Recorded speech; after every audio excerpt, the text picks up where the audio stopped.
Hello, it's Mr Spracklen here. Welcome to the Inspire to Learn Virtual School Video Archive. This is where we keep all the footage from virtual school from the last few months. And from Monday the 25th of May through to Wednesday the 3rd of June, we're going to be replaying you some of our favourite whole school assemblies. And today, we've got a real treat for you. Hello everyone and welcome back. It's 20 past 11, which means it's whole school assembly time. It's Thursday, the 9th of April 2020. The sun is still shining outside. It's another beautiful day across Dorset. Good to see that lots of people are joining us this morning and tuning in for our whole school assembly. Thank you to those of you who joined us for this morning's Good Morning Power broadcast. It was lovely to see Emily and Alice pop up and have a chat with them, and also a few other people saying hello as well. If you're here today, do put a comment in the comment box. We love to see who's listening and who's watching along at home, because we have a very special guest joining us this morning, another mystery guest at the Prince of Wales School Whole School Assembly. Let's say good morning today to Jane Hurdis. Good morning, Jane. Hello. Good morning. Good morning, Mr Spracklen. Good morning, Prince of Wales children. And I should say welcome back. Here again. Yeah. Welcome back, Jane. It's good to have you with us again. Lovely to be here again, and thank you. Hello, children. I hope you're still staying happy and busy and safe. And as Mr Spracklen says, the sun is shining, so you've got some space outside. Make the best of it. Now, you remember? Hopefully, you'll remember last week I came and read you my story, ready for my new book. I really hope you enjoyed it. From your lovely comments, some of you have, and I'm still open to you sending in drawings of what you think Giddy the Goat may look like. So please carry on with that. Anyway, you may also remember that I told you that in January I went to Kenya in Africa with a lovely group of people, and we went to a community in the countryside at the bottom of Mount Kenya, quite a poor community. And we went to visit schools and families out there, had a wonderful time. And this morning, I really am looking forward to sharing some photos with you, and I'll tell you a little bit about them as we go. So thanks, Mr Spracklen. If we put the photos up, we can have a look. Here we are. Here's the first one. Now we went to visit families, and you can see in this photo there's 7 people, and they all lived in that little wooden building behind, which is probably about the same size as your front room or kitchen. There they are, from granddad right down to baby. Thank you. Oh, a cow. Now, we have dogs and cats as pets, don't we? They don't understand that in Africa. Most families, however poor, have a cow, obviously to give them milk, and they look after it. And just to tell you, children, don't be worried. He hasn't got his head stuck. The cows are very well looked after. Okay? Now, look at these lovely little children with their smiley faces. And just to tell you that the children out there are so happy and smiley, and they don't have anything. They don't have rooms full of lovely toys like you do. They don't have footballs and TVs and computers. But look at their lovely smiles. They're just absolutely wonderful. This is the area behind their house. Now, look at the trees here. Now, these are mangoes. Some of you might like to eat mangoes and know mangoes. Now, how lovely these were to pick them straight off the tree and eat them fresh. That was fantastic. And can you see in the background, bananas growing? And look at, that's interesting how bananas grow. They grow upside down. Can you see that? They grow bottoms pointing up. But fantastic. You can imagine the fresh fruit we had to eat. That was lovely. Oh, pineapples now. I wonder how many of you thought pineapples grew on trees. Now, they grow in the ground like this on their own in a single plant. And I learned that how you find out a pineapple is ripe, you pull one of those leaves out of the top, and if the leaf is white at the bottom, the pineapple is ripe. So I went picking pineapples. And they were luscious. There's my friends with arms full of pineapples. They're very prickly too when you pick them. Oh, this little boy is lovely. We went to visit a school for blind children or partially blind children. And this little boy, they loved having their picture taken. And he was giggling and wanted his picture taken. And I thought it was such a nice picture. So he was really chuffed that I took his picture. Oh, here's some lovely little children. I don't know if the video is going to work. Yes, it is. They're reception class children. Now look how smart they all are, because I'm going to tell you that some of these little children, they don't arrive in cars to school. They walk, some of them, miles down dusty roads to school. And they start school at 7:30, not 9 o'clock like you. They start at 7:30. So can you imagine what time they've got to leave home? And they're all off. I'll tell you where they're going because you'll be interested in that. They're going to the toilet before lunch. Now, I don't know if it's on the next one. No, I think we've missed one. Let me just tell you something interesting about toilets. Oh, there they are. Now, that's their toilets down the bottom there in those wooden buildings. By the way, look at the beautiful surroundings. In England, wouldn't we give our right arm for surroundings like that? Beautiful. Now, their toilets are called long drops. They don't flush and all those sort of wonderful things that we do. They're just a big hole in the ground. So these little children, off they go before lunch. Now they're coming back for their lunch. Can we go back to that one before, Mr. Spracklen? Because I wanted to show you this, because this is the lunchtime supervisor cooking the lunch. And in that massive container is called a giko.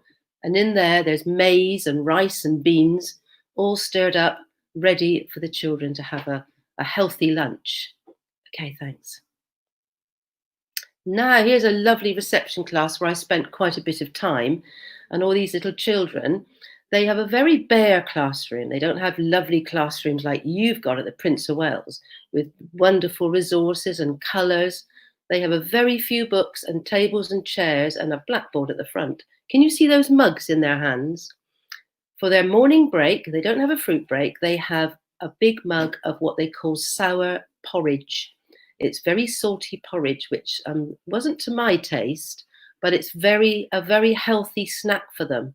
And for some of them, that snack and the lunch they have at school might be all they eat that day. So it's really important that they have that. Just a little girl. Here's a little girl called Sophia in another school, looking very smart. Oh, there we are. I was in my element, surrounded by them all. Look how happy they all are.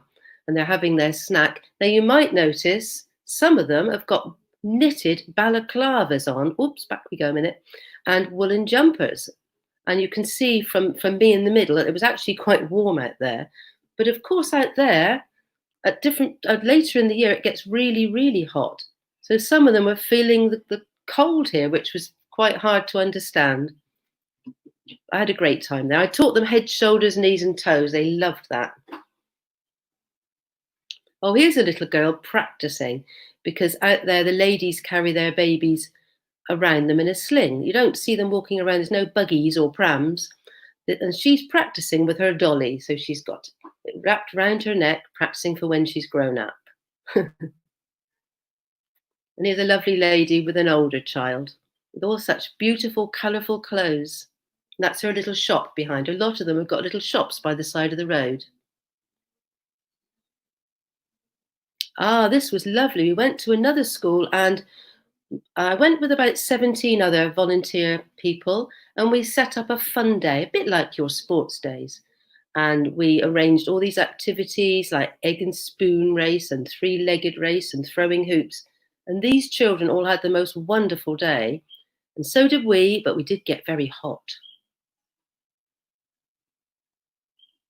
Now I wanted to show you a few here, because at the end of my time there, we had a very special treat. We went on safari.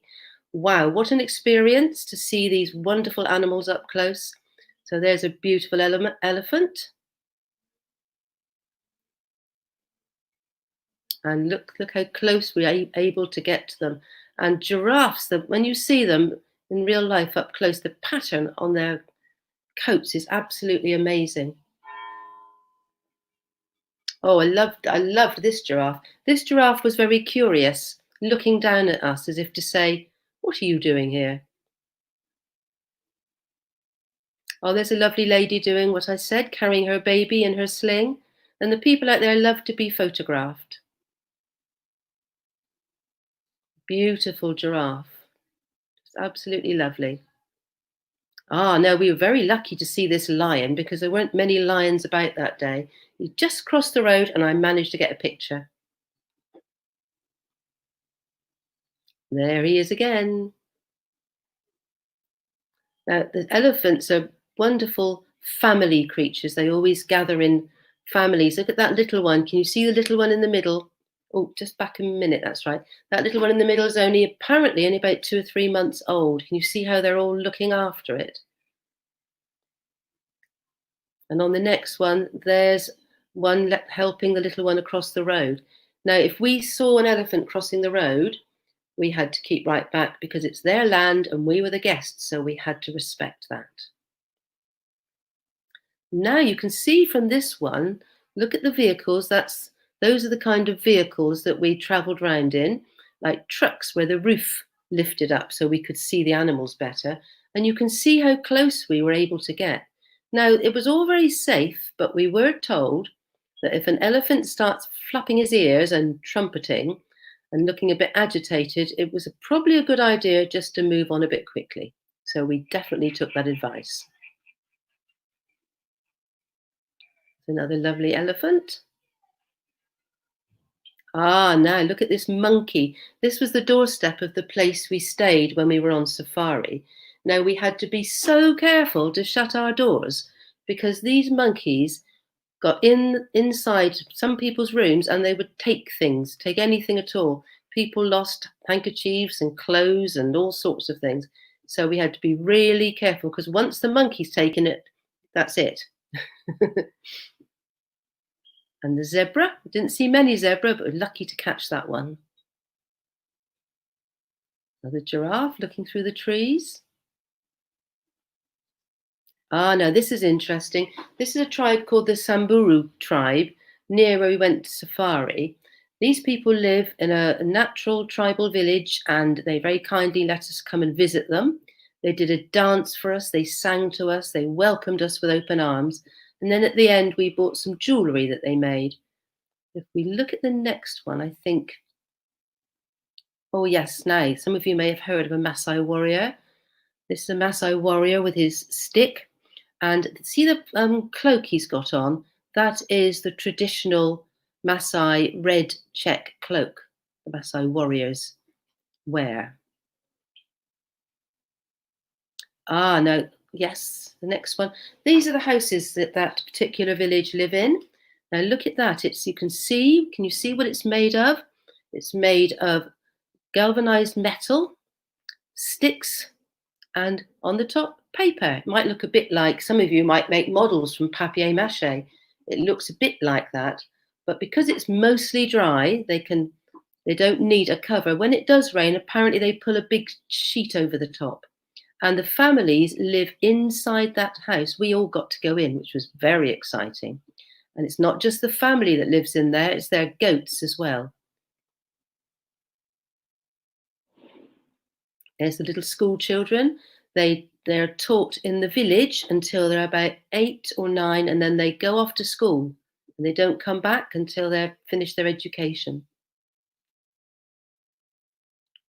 And there's a young Maasai warrior.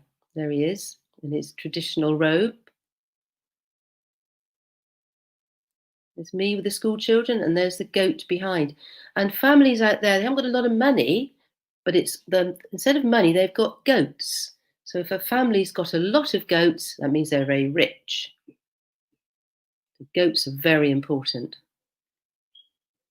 Well, that's me just receiving some letters from one of the head teachers we went to visit.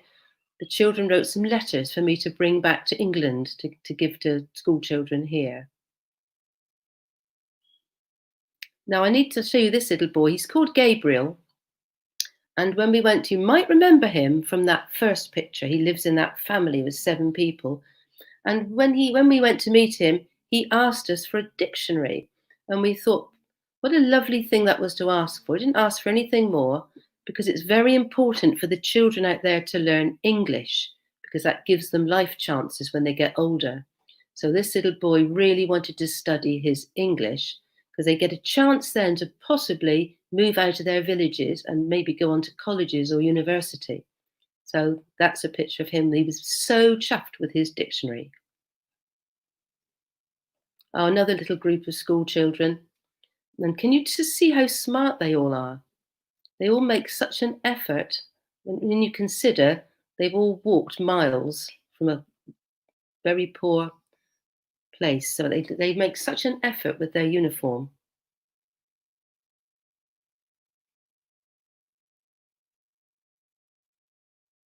Last one is just a picture of some goats. This is on the farm. We all stayed on a farm with local people, which was absolutely wonderful. And this is one of the helpers on the farm. This was the last picture.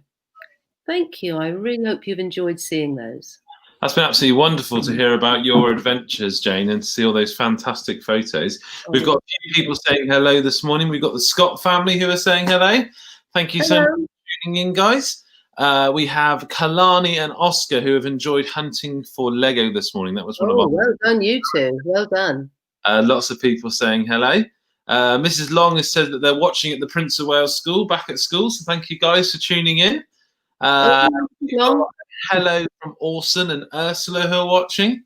Thank you very much. We've got some questions here. The Scots say, can you remember what the names of all the children were? Oh, now that's an unfair question.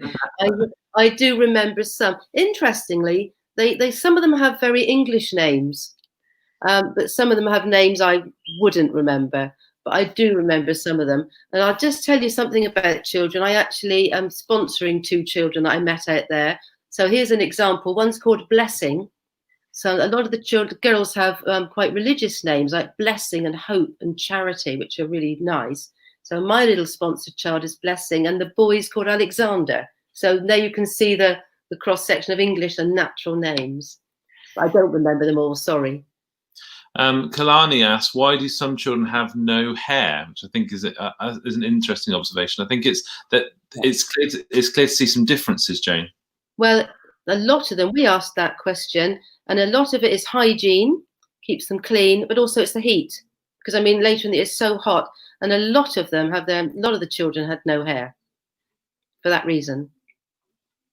Kalani asked another question about maybe sending books that they can read. Oh, how lovely.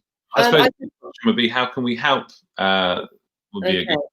I don't know if your school is already twinned with any schools in Africa, but if not, are they, Mr. Spracklen? Are you twinned? No, we're not actually. Well, in that case, we could have a wonderful opportunity here because, yes, there are schools out there waiting to be twinned with English schools. If you'd like me to talk to Mr. Spracklen, that would be the most wonderful opportunity. I can arrange for you to twin with a school in Kenya and exchange books, exchange letters, and have Kenyan pen friends. I think that'd be a lovely thing to do, Jane. We'd be really up for that, I'm sure, at the Prince of Wales School. I'm sure those people watching would like to explore that for sure. Is that the first time you've been to Kenya, Jane? First time, yes. I may be going back because it was just the sort of place I feel as I got to know people. I got to know the teachers and the locals, and I want to go back and see them again. So I may go again next year. Oh, fantastic. And it was that part of the project that's been happening in Dorset for a while now? Yes, there's a Dorset project that has been happening for a while. That does the twinning of schools, and it's been happening for years since I was a head teacher. But now that I'm retired, I went out as a volunteer because I didn't get the chance before. But they help a lot of schools, and they do an awful lot of work out there. So it's great to be part of it. The Scots think that's a good idea. They said that would be wonderful. Great. Oh, I'm looking forward to setting this up then. We'll definitely get that happening. Jane, can I thank you so much for leading our assembly this morning? It's been lovely to hear about Kenya and to hear about your adventures, and it's been wonderful to welcome you back again. We wish you well, and we look forward to seeing you, no doubt, again in the future.